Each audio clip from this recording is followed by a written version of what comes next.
Hey everyone, and welcome to another episode of the May Lee Show. I'm glad you could join me either by podcast or on YouTube.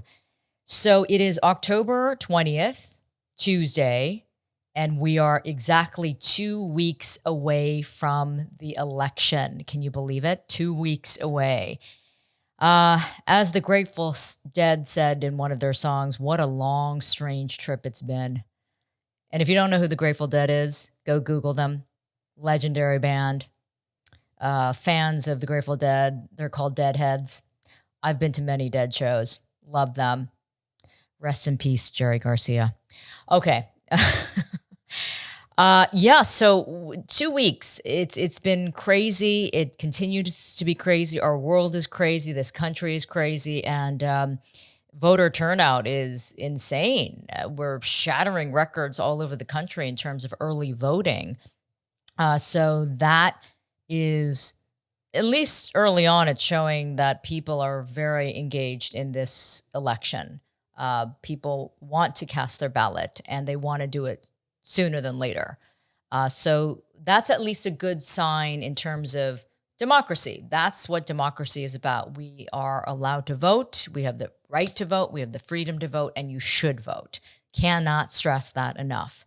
Um, so we're voting at a time of complete crisis. I mean, that's no secret. COVID-19 is still with us, and it's now surging in many states across the country, as well as in parts of the world too. Europe, it's starting to surge again. Here in the States, we have over 220,000 deaths now and counting. And the prediction is going to get far worse as we enter the fall and winter months because it's going to be combined with flu. And those of us who have been enjoying the outdoors, who live in colder weather climates, thank God I'm in California, but others who are going to have to move inside again, that's not going to be great for them. So it's not looking ideal in terms of this going away anytime soon. And of course, on top of that, uh, President Trump is continuing to ignore recommendations. He continues to not wear a mask. He continues to have these mass rallies, his political rallies that are unsafe and no social distancing, no mask wearing. He called Dr. Fauci a disaster and an idiot the other day. His madness continues. And so that's why more and more you're seeing people endorsing Joe Biden. And these are folks who are even Republican or have never endorsed anyone at all because they've tried to remain neutral. But people are just finally, I guess, they're saying, enough. I've had it. Can't do this. This is a madman on the loose. And we cannot have another 4 years of this. So it seems like that is the way it's going. And poll numbers are showing that Joe Biden and Kamala Harris are ahead of the Trump Pence ticket. But you never know, right? We saw what happened in 2016. Hillary was ahead, but she lost. So anything goes. So we can't think that the show is over and it's in the bag. But whatever your political affiliation, you need to vote. That's all there is to it. It's not that hard. You need to vote. But my next guest is certainly going to emphasize that because he is someone who is very involved with politics, being a congressman here in California. And he is somebody who has been very vocal about the political process and about the Trump administration and about democracy and about Asian American Pacific Islander representation because he is Congressman Ted Lieu. He is in his third term as a U.S. representative for California's 33rd congressional district. And Mr. Lieu has also been an actively serving as a U.S. Air Force officer. He served in 1995 to 1999, and then since 2000 has served in the Air Force Reserve. And his current rank is colonel.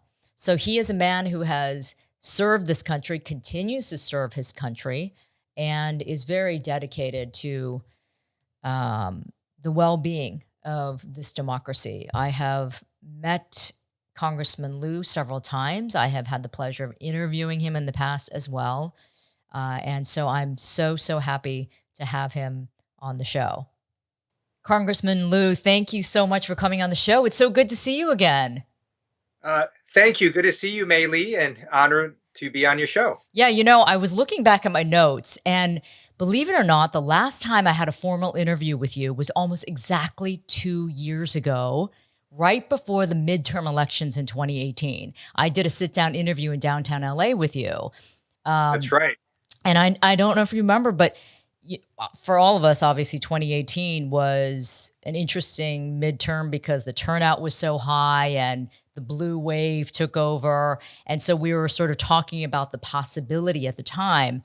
So now that we're in 2020 and about to elect a new president in 2 weeks, what are your thoughts right now of what's happened in the last couple of years? Well, it's interesting that you referenced 2018 because this election cycle feels much more like 2018 than 2016. And as we think back to what happened last term, you had basically high turnout. Yep. You also had Republicans talking about issues that people really weren't paying much attention to. They were talking about these big bad caravans that were going to somehow invade the United States, That's and right. Democrats were talking about health care. Yeah. So now, fast forward to this election cycle, and Democrats are talking about healthcare and how do we suppress this virus and this pandemic. And then you've got Donald Trump talking about Confederate monuments. So you really have, I think, the voters looking at this thinking, well, we want to not die. We want to make sure our family members and friends don't die. And that's why I think Donald Trump is losing so badly in the polls, both nationally as well as in swing states. Yeah, the polls are certainly weighing in Joe Biden's favor at this point. But remember, back in 2016, the polls were also showing that Hillary Clinton was doing well, maybe not by as big a margins as we're seeing right now with Joe Biden, but it does make one a little nervous, doesn't it? I mean, I have to ask you if you also feel like, okay, this is looking good, but we cannot relax until the fat lady sings, right? I mean, we can't rest on our laurels thinking, oh, we got this in the bag. That's absolutely correct. So the polls are very good at figuring out one thing, which is what do people think on any given day Right. about any particular candidate or issue. They're really bad at predicting, well, of all these people that think a certain way, how many of them are going to take the one action that actually matters, which is actually vote. And so that's why we have to get everyone to go vote, whether you want to vote by mail or vote in person or take your ballot and drop it off at a ballot drop box. There are multiple ways for people now to vote. Yep. There's early voting happening in many states, and many more states will have early voting come online soon. In California, it's going to be October 24th. And so I just encourage everyone to go ahead and exercise their democratic right to vote. Well, as the numbers already show, Congressman, it's pretty incredible. It's record-shattering early voting taking place, right? People have mailed in their ballots and dropped off their ballots. I did almost 2 weeks ago, but more than 30 million early votes have already been submitted across the country, and we still have 2 weeks left until the actual election. What is that telling you about what is going on and what people are thinking? Again, there's a lot of assumption here, but there's also some guidance we're seeing in the numbers. It does give me faith in our democracy that a lot of people are voting and interested in voting. At the end of the day, Donald Trump and Republicans cannot stop you from voting. Yeah. They can try to make it harder. They can try to have longer lines. They can try to slow the mail. They can try to set up, false stories and so on. But they can't actually stop you from casting your vote, whether in person or through the mail. Right. Right. Well, that is true. Even though, as you know, here in California, we saw some of these weird fake ballot boxes popping up all over the place. So that was a little bit of a mystery, wasn't it? It is. And first of all, most people can tell the difference between a fake ballot drop box and one of those official heavy set ones that look Right. like they're bolted into the ground that can never be moved. Right. Now, even for the fake ones, they've got to deliver those ballots to the elections office. It's a felony if they do not do that. Yeah. So people should, again, vote by mail if they can. If they don't want to do that, then they should make a plan to vote in person, prepare for possibly long lines. Yeah. So bring a drink or a meal or a board game or whatever you need to stay in line to cast that vote. And if you want to drop it off in an official ballot drop box, you can go to lavote.net in Los Angeles County, and there's over 400 locations for you to do that. And you can also track your ballot, which I did because I was so worried. I had such anxiety about my ballot. I registered my ballot and I went on Track Your Ballot. I think that's what it's called, or something like that, Ballot Tracks. And it does send you a message. After they've received it, they send you a text message saying, we have received your ballot. Thank you so much for voting. So that made me feel so much better that it was safely in the hands of the right people. So this election is an interesting time where there's so much to worry about on top of the pandemic, right? I mean, that's the number one fear that so many of us have in this election about what's going on and how people are actually going to vote. So, but Congressman Lieu, let's get real about what's been going on the last couple of years. What in the hell has been going on for 4 years? I mean, this is the craziest time that I have ever witnessed as a journalist, for sure, covering stories. But for all of us, in terms of the pandemic, the economic fallout, political turmoil, social unrest, global warming, it seems like everything is happening at once. From your vantage point as someone who is a public official trying to deal with all of these different problems, I wonder, from your vantage point, what are you thinking in terms of the state of this country and the world right now? So that's a great question. Before Donald Trump took office, I issued a public statement. I never set out, by the way, to resist this president. My view after November 2016 elections was set out in this statement where I basically said Donald Trump won the Electoral College. One of the great things about America is our peaceful transfer of power, and we should give him a chance to govern. A few months later, I concluded I was wrong. And it's because he was attacking the institutions of our democracy. Yeah. He was going after the legitimacy of our courts. He was going after the legitimacy of the free press. He was suppressing internal information. And then he was lying at a rate I've never seen a human being lie. Yeah. And to me, that leads us down the road to authoritarianism. I concluded he was a danger to the republic, and that's why I started to resist him. And my view is, if he's going to do or say 37 crazy things in a month, then I'm going to try to point all of those out, because I believe we cannot normalize what we shouldn't normalize. Yeah. And I do follow you on Twitter, Congressman Lieu, and you do a very good job at going after the president in terms of all of his lies. And here's the thing. Didn't you find it interesting in the beginning how nobody wanted to call it a lie? They would just say misinformation or misleading and all of these euphemistic terms when it was just downright lying. Now, finally, 4 years into it, people are just calling him an outright liar and a sociopath. Why was there, like you said, you were trying to be fair in the beginning, and and I think that was the right thing to do. I think most of us were hoping maybe he'll come around. Maybe he'll finally realize the gravity of being president of the United States and what that signifies, when clearly that never happened. But why the resistance? And even to this day, we still see people in positions of power turning a blind eye or making excuses or just going on camera and just trying to still defend the behavior of this president. What is your theory on that?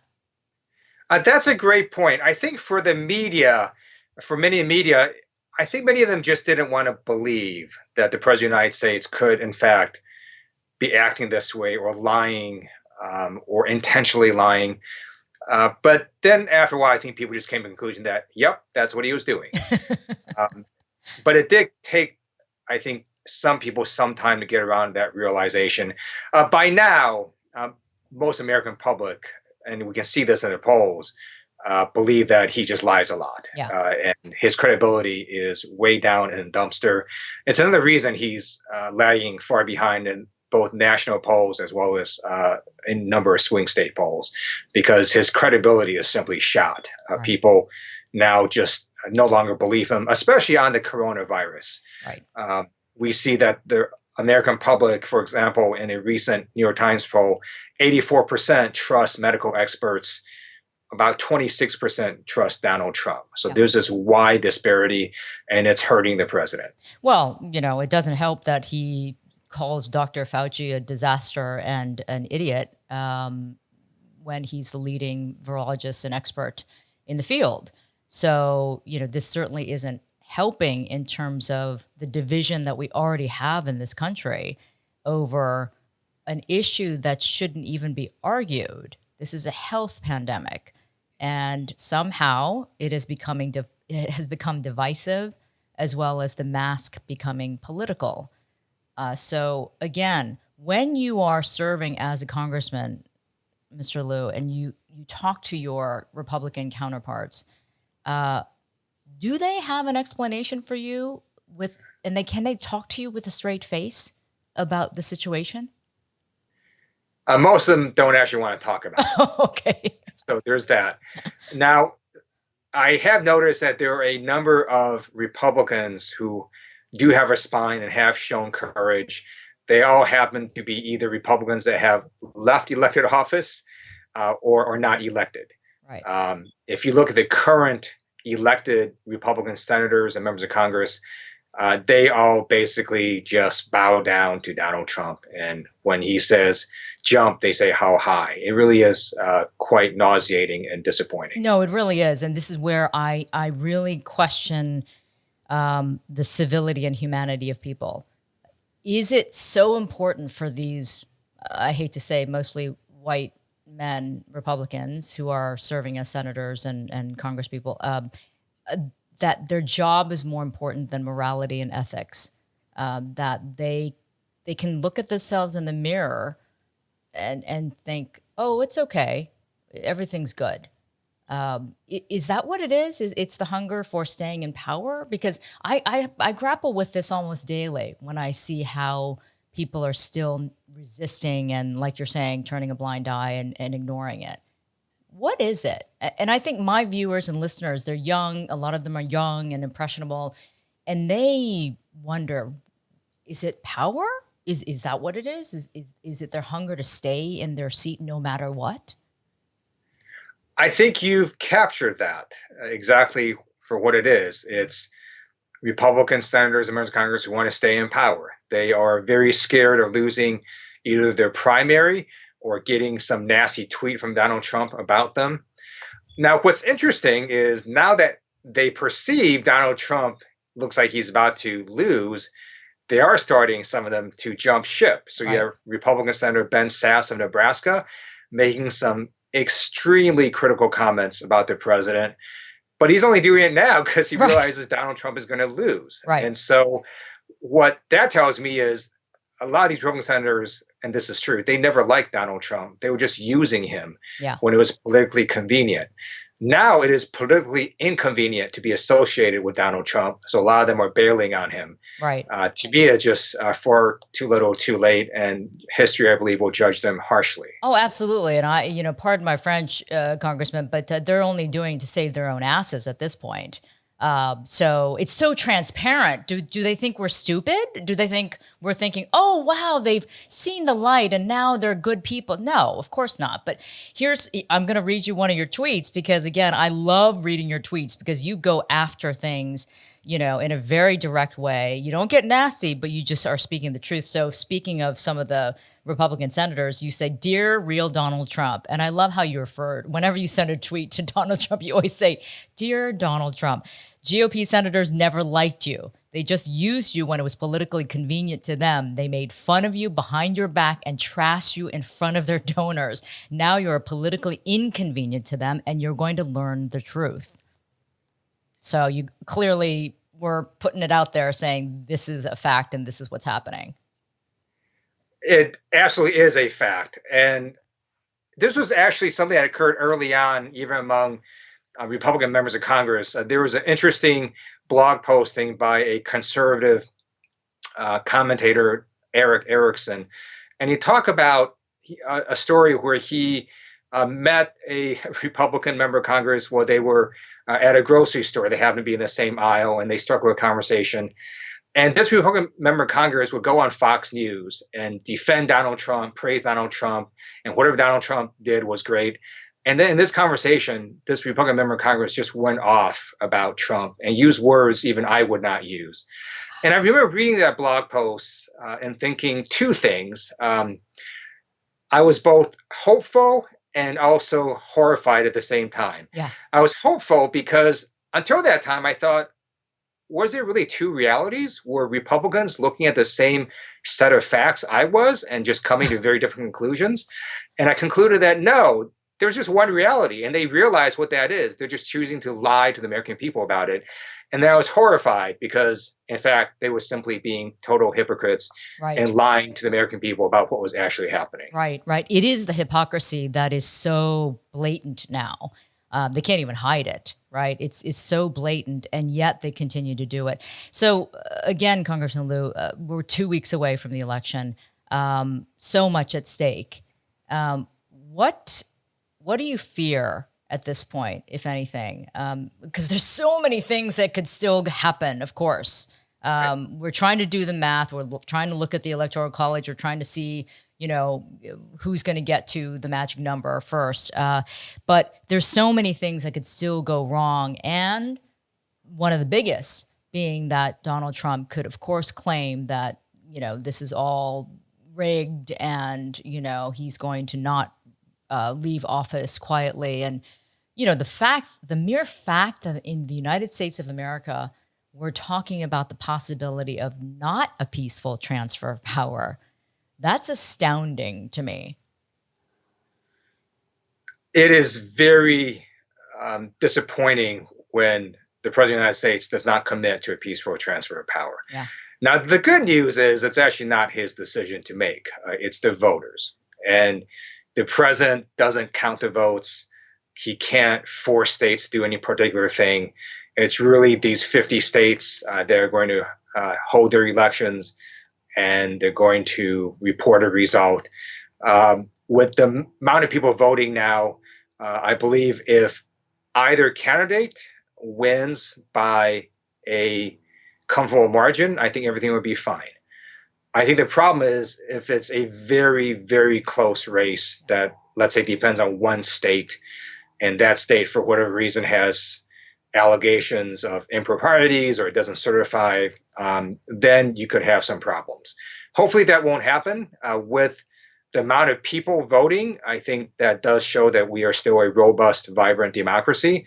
And I am hopeful that November will yield a result that everyone in America accepts. It's just, I think, for so many of us, and look, I've been very, very clear to my viewers and listeners, I'm not a Trump fan. So, I don't mind being completely subjective on this, subject. But it is still nerve-wracking, though, to think that even though it looks good, and there's this incredible voter turnout that's already taking place, and people are finally seeing the writing on the wall in terms of the truth of of this pandemic and the lies and the hypocrisy, there is still this incredible base that is very supportive of Donald Trump and perhaps could be willing to, go to extremes if it doesn't go their way. We've seen these militia groups act up. Look what happened, in Michigan with the governor being threatened. So is that something that keeps you up at night in terms of the possibility of unrest and violence and sort of this call to action that we've seen the president allude to at times? It is a very discouraging and appalling that the president, at his first debate with Joe Biden, refused essentially to condemn white supremacist groups. Yep. And in fact, he told the group, the Proud Boys, to actually stand by. Yeah. And they took that as a message from him to basically wait for his instructions on what to do. And that was completely unacceptable. It was frightening. It was totally frightening when we all heard that. That's correct. It was. Yeah. Now, the good news is the American people still understand we're a nation of laws. And our law enforcement and our military will do the right thing. So the head of our military has basically said that they're not going to get involved, which is correct. Um, the U.S. military should never be used to use force against Americans. And then law enforcement will simply enforce the law. So if people are going to go and riot or threaten others or commit crimes, then I believe law enforcement will enforce the laws. So I do have confidence in our law enforcement system. And again, it's the American people at the end of the day that would decide this election. And I think Abraham Lincoln had it right when he said, public sentiment is everything. With it, nothing can fail. Without it, nothing can succeed. Yeah, no truer words spoken. But he certainly, I think, if he came back today, he would be completely in shock and appalled by what's going on, what's happened to our republic. I mean, really, it's unrecognizable to a certain extent, and I think that's what's so disheartening for a lot of us to witness.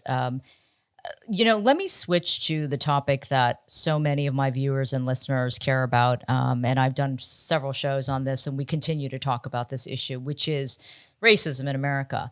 And with COVID, as you very well know, Congressman, there was an increase, an intense increase in racism against Asians because of the xenophobia that, again, President Trump did not help in this situation. He actually inflamed it.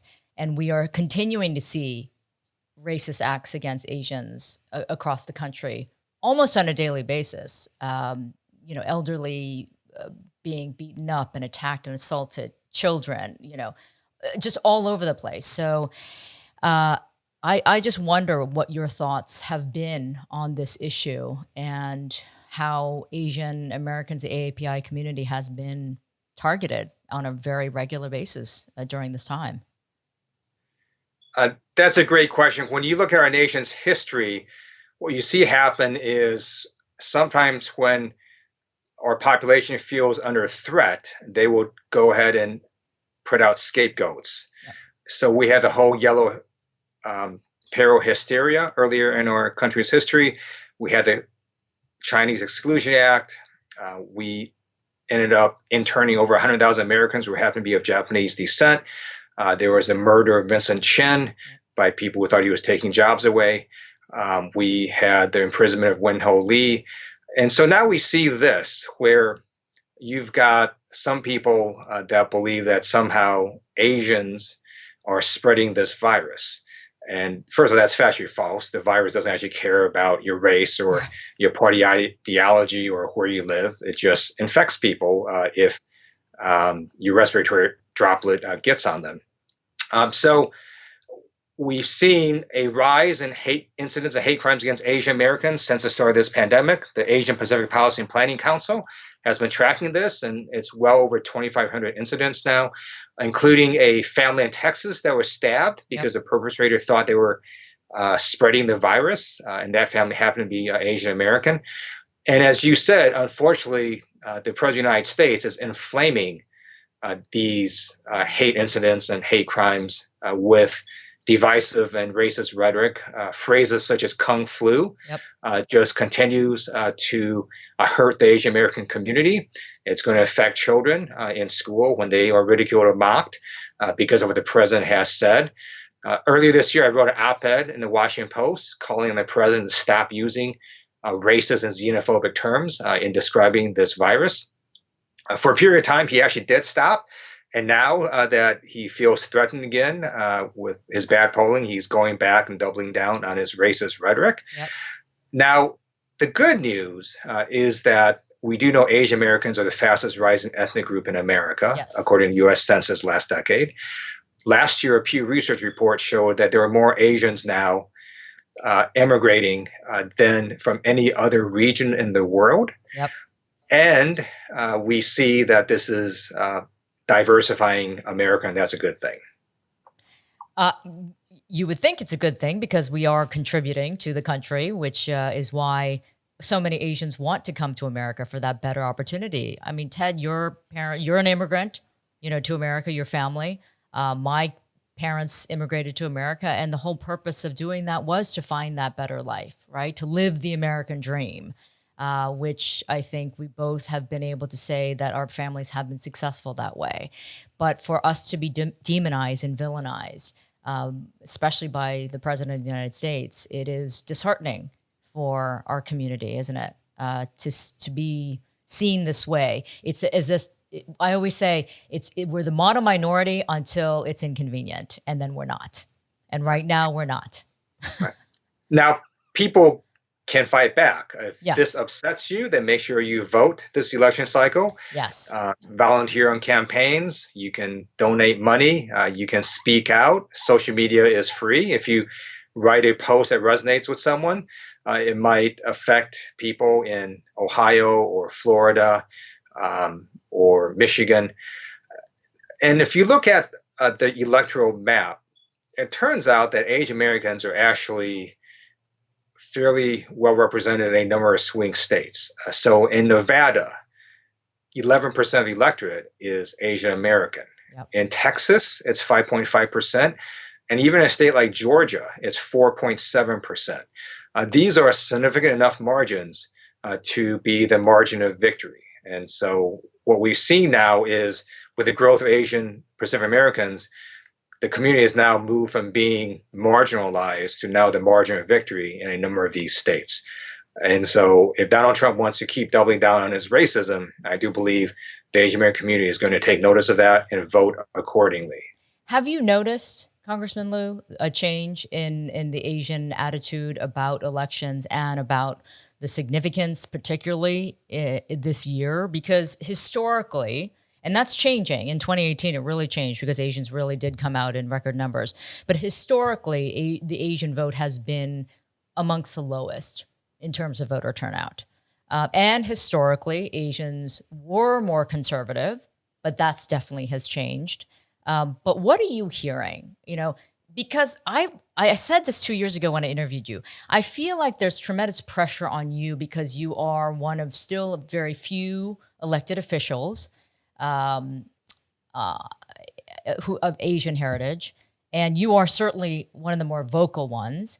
And so I feel like a lot is on your shoulders to represent the Asian American community. So I wonder if you hear from the community more than maybe others, and if you do, what are you hearing from them?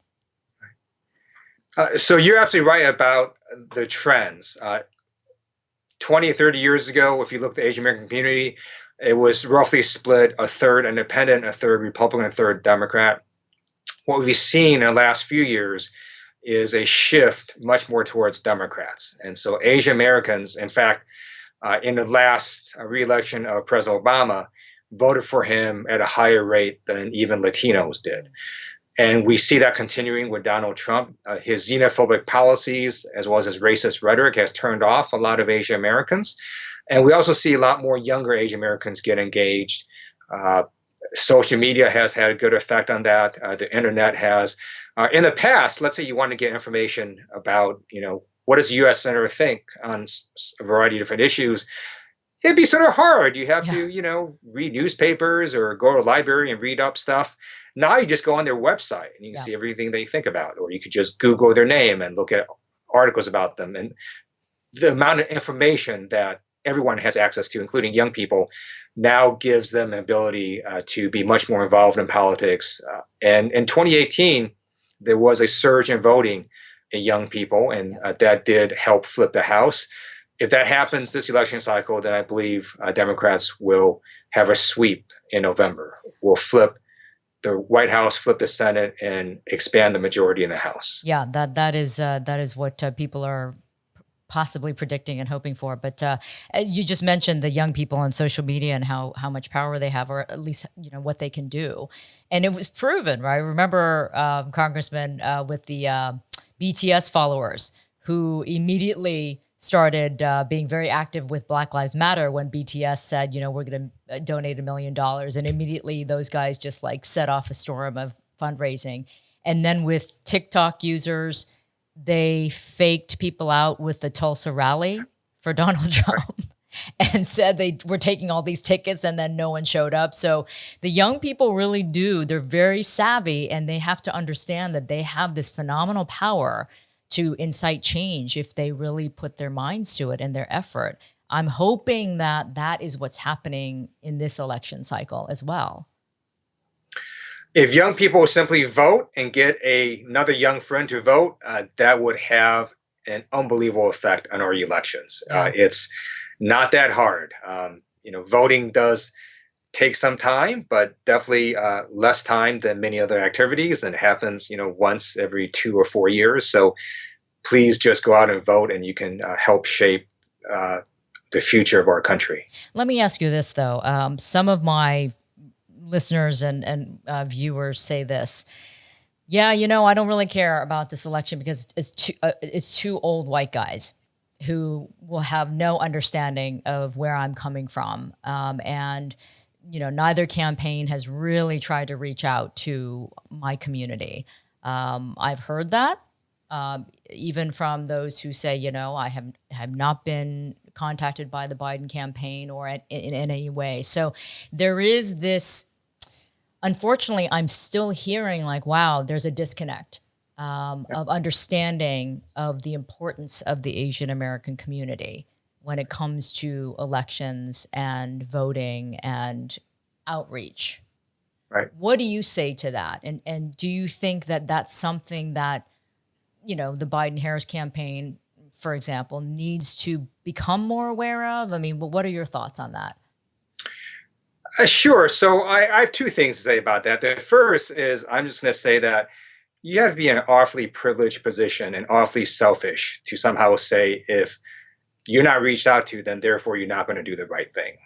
You have one candidate that uses racist rhetoric, that repeatedly lies about the pandemic, saying people shouldn't wear masks in public, that repeatedly says the virus is going to go away, when now it's surging in a number of states. In fact, 14 states have now set hospitalization records.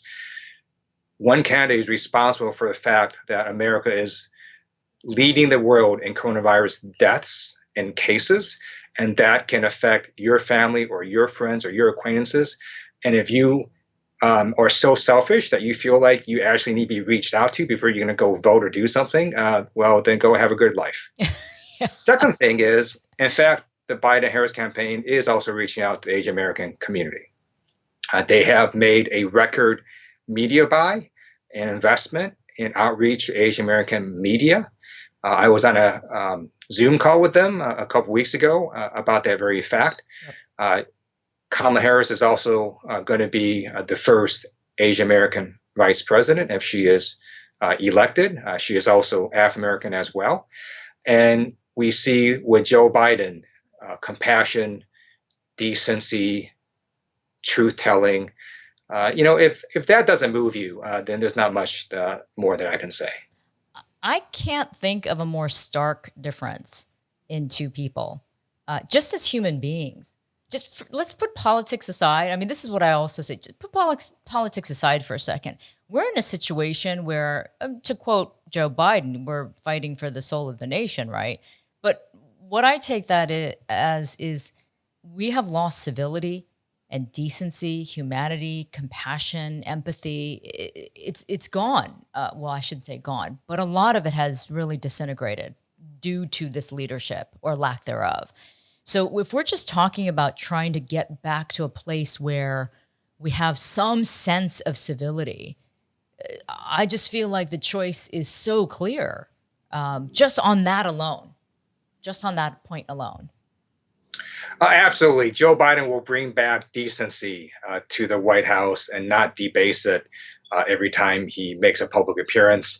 At the same time, on issues, there are clear differences. So if it's climate change, or if it's race relations, or police brutality, or the poor, or women's equality, yep, choice, on any number of issues, there are clear differences. And if that doesn't motivate you to vote, then, again, you're either incredibly selfish or self-absorbed, or you just really don't care. You know what? I love that you're saying that, because I absolutely agree.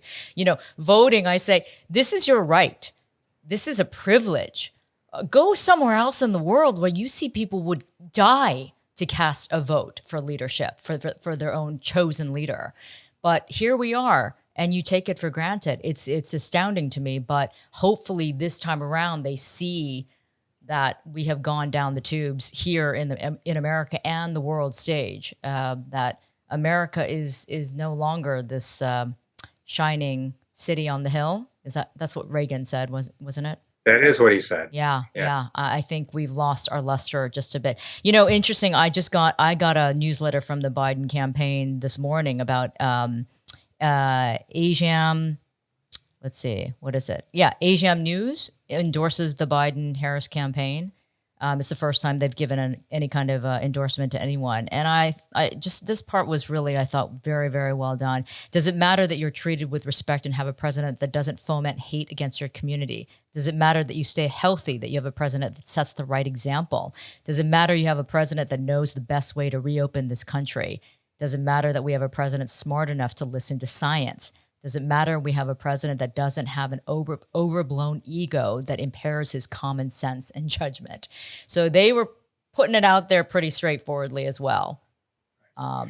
Yeah. And that also sort of brings to mind that a lot of these issues not only affect all Americans, but they particularly also affect the Asian American community. So if you look at, for example, healthcare in the pandemic, we know that Asian Pacific Islanders, along with African Americans, Native Americans, and Latino Americans, die at far higher rates from COVID-19 than whites do. Yes. And we have to simply make sure that we expand healthcare access and make it affordable.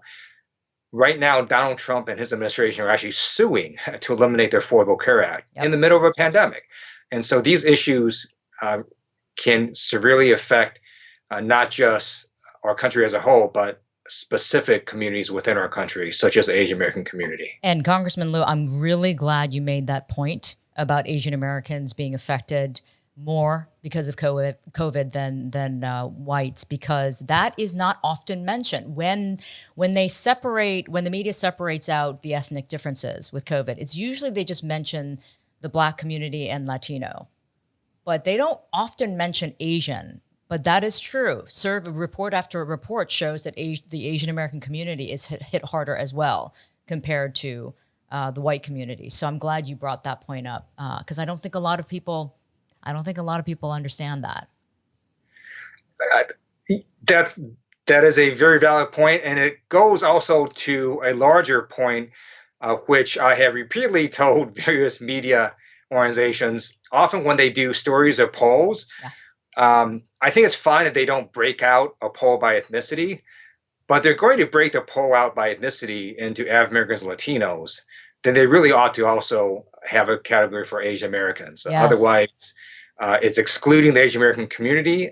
And in a lot of different issues, it does matter what Asian Americans think, particularly in these presidential swing states. So it's also not giving your readership the information that would also be helpful to them as well. Yeah, again, this is something that we are continually fighting for, right? Is that better representation, that we exist. It's like, hello, we're here and we're growing and we're the fastest growing ethnic community in America. So you cannot continue to think that we're this invisible community that doesn't need to be acknowledged in many ways. And yes, I agree. The media, and I'm part of it too, and I used to be definitely part of the mainstream media, we did neglect certain groups, at least the decision makers did, thinking it didn't matter. But all the more reason that people like you, Congressman, people like me in the media, Asian Americans need to be more vocal and need to speak out and push and, try to incite this change in attitude so that it does become part of the narrative rather than the exception. Right. I still am like, oh my gosh, they finally mentioned Asians. Oh, look, there's somebody Asian. You still feel like, oh, it's special, right? Instead of the norm. That's exactly correct. And one thing you should know is the Congressional Asian Pacific American Caucus has been fighting this fight for many years. And we recently just had a meeting with Caesar Gandhi, their head of NBC, on diversity. And the fact that he met with us with his team was, first of all, terrific that he would take the time to do that. But also, he is very aware of increasing diversity in media. So, for example, they have NBC Asian America right Yes. now, which is pretty amazing Yeah. for a major network to do that.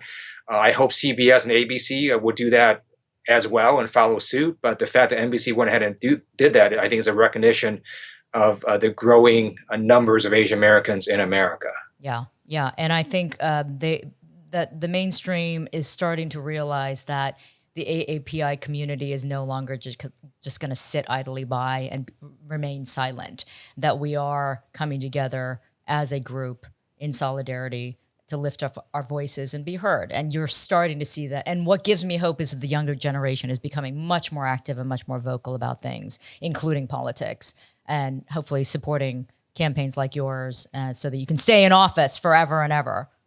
Well, thank you.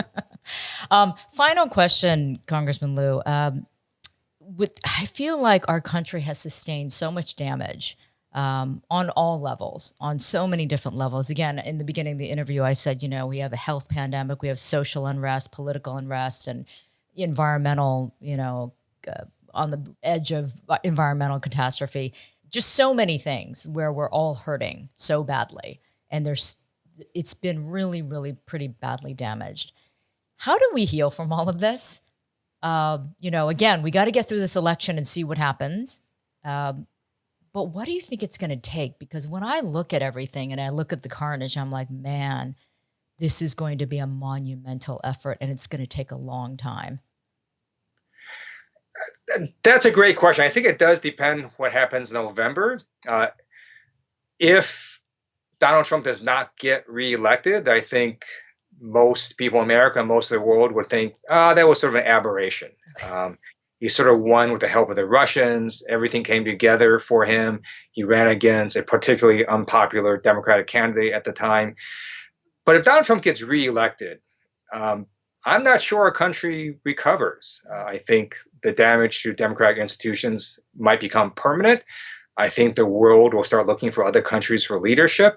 And I think a lot of Americans will be wondering, what is happening to our country. Yeah, listen, I commonly hear from people if we get a second term of Donald Trump, then they're leaving. So, we heard that during the first time, and a lot of people didn't. But a second term, we may enter the point of no return. I hate to say that, but yeah, That's why it's very important to vote. Yes. If you got nothing else out of the show, kids, you got to vote. The period. 2 weeks. We got 2 weeks before this election, which is going to be the most important election of a lifetime. I don't think I'm overstating that. Do you, Congressman? You're definitely not overstating it. Okay. Just in terms of preventing deaths. Yeah. Right. I mean, you still have the president of the United States lying about this virus, doing these super spreader rallies with people not social distancing and mostly not wearing masks, trashing Dr. Fauci. All of this is going to lead to more deaths. And just that alone, hopefully the American people will see and fire their incumbent president. Yeah, exactly. I think he's insane. I'm going to just say it. And I was speaking to my 83-year-old mother, who's my father was a psychiatrist for over 50 years until he passed several years ago.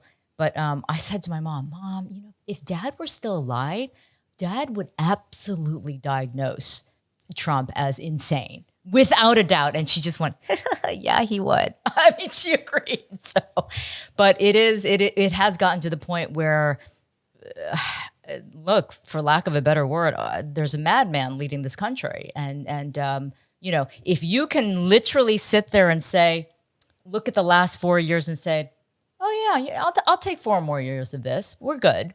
You're crazy too. So, yeah, I mean, that's how I feel about it, if I can just be direct.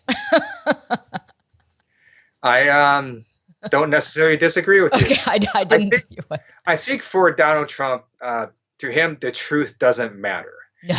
Maybe that's a definition of insanity. I'm not sure, but it's very clear to me that facts and the truth do not matter to him. Yeah. Well, but for most of us, they should, and that's why all the more reason that you need to do the right thing and at least go out and vote, exercise your right to vote. So, Congressman Ted Lieu, always a pleasure to talk to you, and thank you so much for your time. And I always appreciate the fact that you're so forthright and just really direct in sharing your thoughts and opinions. And really, I know that you are a man who has served this country through your military service and obviously through public office, and you continue to do so. So I thank you so much for your continued service.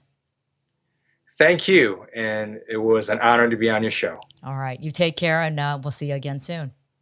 Okay. Stay safe. Well, I don't think we can make it more clear between the two of us about the importance of voting. If, again, like I said, if you didn't get anything else out of this episode except that one thing, that you need to go out and vote, then I'm happy with that. That if that's the one thing you got out of this show, that you need to vote, great, because it's important and we need you to do it. All right. So before I go, a couple things. The presidential debate is coming up this Thursday, and we all want to see what happens this time because we know what happened the first time. I mean, what a train wreck, right? If you didn't watch, I mean, it was because Donald Trump just kept on interrupting. Nothing got said because he just kept on interrupting like a 2-year-old throwing a tantrum. And it got so bad at one point, Joe Biden was like, "Oh, shut up, man." So it just fell apart. I mean, it was like a train wreck and dumpster fire in one. So now the debate commission has set some new ground rules about that for Thursday. They are saying that the mic will be muted while the other person is speaking for the 2 minutes they're allotted to answer a question. So, for instance, if Joe Biden is answering a question for 2 minutes, Donald Trump's mic will be muted. So that's the way they're going to try to control the chaos of last time. What I find interesting is I'm sure it'll work to a certain extent. Let's hope. But the thing is that even though the mic is muted, that means we can't hear it because the audio is not going to be piping through. But Joe Biden, let's say he's answering the question, he's still on stage with Donald Trump. So he'll still be able to hear Donald Trump trying to speak and interrupt if that's what he tries to do. My guess is that Donald Trump is being coached to try to be a little bit more civilized this time because this is his last shot in a debate before the election. And so I'm sure he's being told, "Sir, you have to be calm and try to have a civilized discussion in this debate."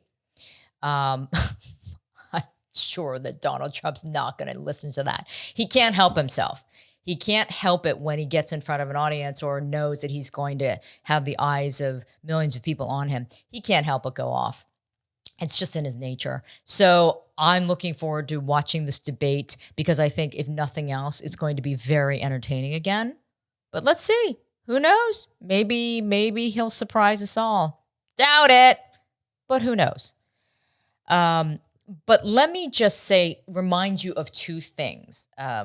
As an Asian American, that I have found offensive of late. Let's just not even go down the road of all the xenophobia that continues to happen and all the continued attacks against Asians and Asian Americans throughout the country. Remember, from a political point of view, remember that just a few weeks ago, Representative Grace Mung of New York, Democrat, she introduced a resolution. She authored a resolution that, condemned anti-Asian hate.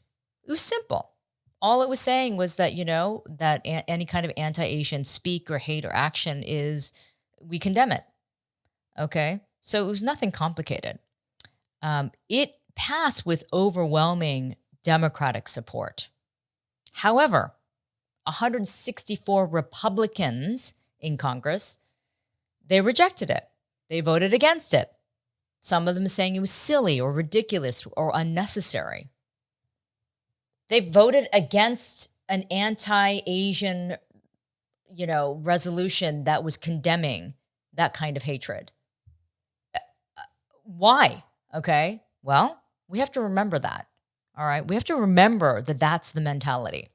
And then more recently, Georgia Senator David Perdue at a Trump rally, he was giving the opening remarks and he made fun of Kamala Harris's name. The most insidious thing that Chuck Schumer and Joe Biden are trying to perpetrate, and Bernie and Elizabeth and Kamala, or what, Kamala, I don't know.